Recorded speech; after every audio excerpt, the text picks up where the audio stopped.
Hi there Titans, and welcome back to another Titan Academy video. Today we'll be talking about how you can add existing pages from your project or from a different project into your current project. First, we'll show you how you can duplicate the existing pages from your project, and we will also show you how you can add a page from a separate project. And then we'll show you what happens to the logic and Salesforce mapping on your page when you duplicate your pages. And finally, we'll talk about what happens to your device configurations for your page when you duplicate pages.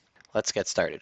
The first thing we want to do is head over to Pages and select Add a New Page. And when we add a new page to our project, we can either add a blank page, one of these templates, or we can select from various projects. Now the first thing we'll show is how you can add from an existing project. So we'll grab our project that we're currently working in, and we'll grab the home page, and we will add this to our project like this. And now notice we have two pages that are duplicated and look the same. Great. We can also show what happens when we add a new page from a different project. So for example, I'll grab this demo portal. Let's do registration page from this project, and I'll add it to my project. And notice now my registration page was added from a separate project that I have. Now this can be really nice because it saves you a lot of time. And if you already have a page that you like the layout, you like how it looks, and in general the UI UX experience, then you can easily recreate that. But some of the issues are that the logic and the Salesforce actions will not carry over from page to page. So let me show you what I mean. So first of all, I have a get set up to be triggered when I find a contact. Let's actually just demonstrate it. So essentially on my home page here, I'm going to select a contact, and notice that populates my fields here. I also have some conditional logic set up that if I'm over the age of 21, I need to put in my date of birth like this. Okay, so both of these things, let's see what happens now on the page that we duplicated. So page 2 is a duplicate of our home page, and let's actually just change, let's write a little text here just so that we can tell that we're on page 2 here.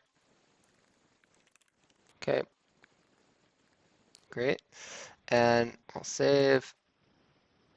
And now when we're looking at page 2 here, if I try to, for example, use my lookup field, you'll notice that I don't see any data here. And if I try to search like this, no data. And that's because my lookup field get isn't working. My other get would not work at all. And you can also notice that my conditional logic here is also not carrying over from page to page. And so we need to be careful when we're duplicating pages to note that all of the logic and the Salesforce actions will not carry over from page to page. Now, the last thing I want to demonstrate is devices. Notice that on page 1 here, I've already configured all my devices. And if I head over to page 2, those devices do carry over to page 2. So this is a common mistake that we see, which is that when I have two pages, when I've duplicated my first page, and now I want to make some changes. So for example, I've added this title to page 2 because I liked what I had on page 1, but I wanted to build off that and change it a little bit. Now, because I have my devices configured, if I were to enter this project from, say, a tablet small or a laptop, look what happens to that title. That title page here, on my page here, is grayed out. If I look at the layer list,